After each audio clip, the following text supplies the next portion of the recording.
দর্শক, সময় থাকতে সচেতন হন।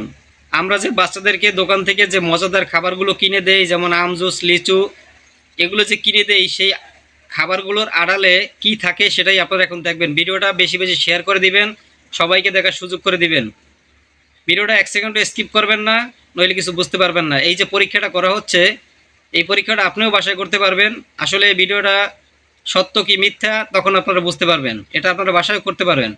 একটা গামছায় যে জুসটা নেবেন, বা আম জুস বা লিচি যেটাই হোক, গামছায় নিয়ে ভালো করে এরকম ছেঁকে নেবেন, ভালো করে ছেঁকে নেবেন। তারপরে দেখেন বন্ধুরা, এখান থেকে কি বেরিয়ে আসে সেটাই আপনারা এখন দেখবেন। ভালো করে ছেঁকে নিন।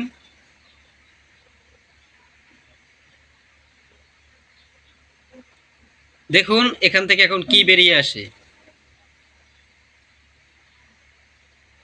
তো দর্শক, এই যে জিনিসটা এই জুস থেকে বের হলো, এটা যদি বাচ্চাদের পেটে যায় তখন তার কি অবস্থা হবে, সে কি এটা হজম করতে পারবে? আপনারাই বলেন। আপনার বাচ্চা, ছোট বাচ্চা, এটা কি হজম করতে পারবে? অবশ্যই না।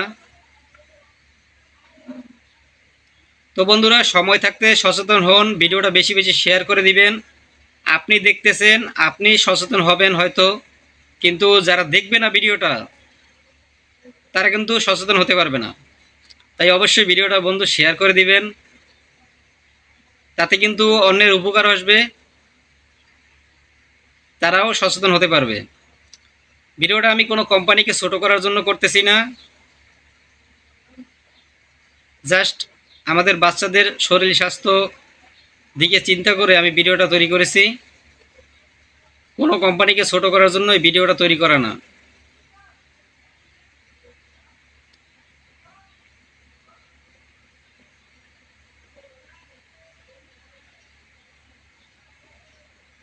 আমরা খাবার খাই শরীর বাঁচানোর জন্য, আর সেই খাবার যদি এরকম হয়, তো বলেন মানুষের বিবেক কোথায় যাবে?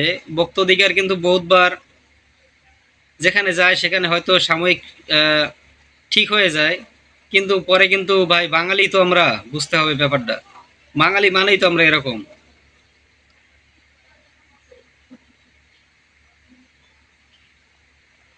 ভিডিওটা আপনারা, আমি বারবার বলতেছি ভাই, ভিডিওটা শেয়ার করে দিবেন, অন্যের উপকারে আসবে ভিডিওটা।